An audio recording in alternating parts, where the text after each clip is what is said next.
Mesdames et messieurs, chers concitoyens, je vous remercie d'avoir répondu présent à cette invitation en ce moment important pour notre pays et pour notre ville. Ces points de presse fait suite à mon message d'appel au calme adressé à la population de la ville de Garoua le mardi 21 octobre 2025. Comme vous le savez bien, notre nation a récemment vécu une étape cruciale de sa vie démocratique. Il s'agit de l'élection présidentielle du 12 octobre 2025. Nous saluons la forte mobilisation des citoyens de la ville de Garoua qui se sont exprimés dans le calme, la sérénité et la dignité. Cependant, en attendant la proclamation officielle des résultats par les autorités compétentes, nous avons observé des tensions grandissantes. Des rumeurs et des signes d'inquiétude au sein de la population dans notre belle cité.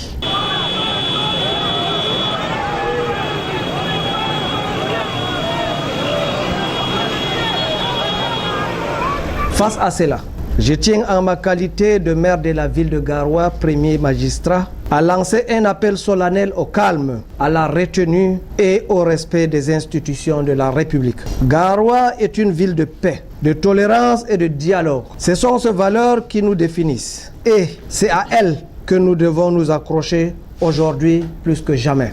Nous comprenons les émotions que suscitent ces périodes.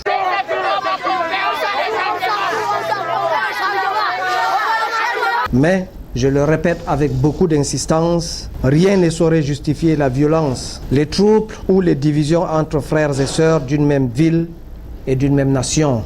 J'invite donc solennellement toutes les citoyennes et les citoyens de la ville de Garoua à garder leur calme, même face aux provocations ou aux informations non vérifiées.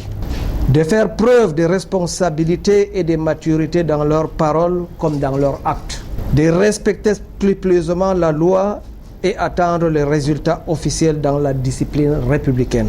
De refuser toute manipulation ou instrumentalisation à des fins politiques ou communautaires. Je rappelle que toute contestation doit se faire exclusivement dans le cadre légal prévu par notre Constitution.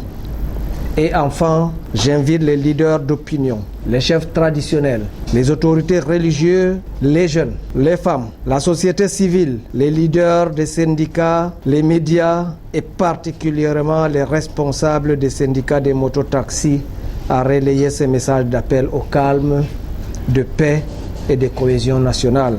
Garoua a toujours été un exemple. Ne permettons pas que la division vienne ternir cet héritage. Je suis confiant en la capacité de notre population à faire preuve de sagesse, de responsabilité, comme elle l'a toujours fait. Ensemble, restons unis et veillons à la préservation de notre vivre ensemble. Que la paix continue à régner à Garoua. Que le Seigneur Dieu Tout-Puissant bénisse notre ville et notre pays, le Cameroun. Je vous remercie.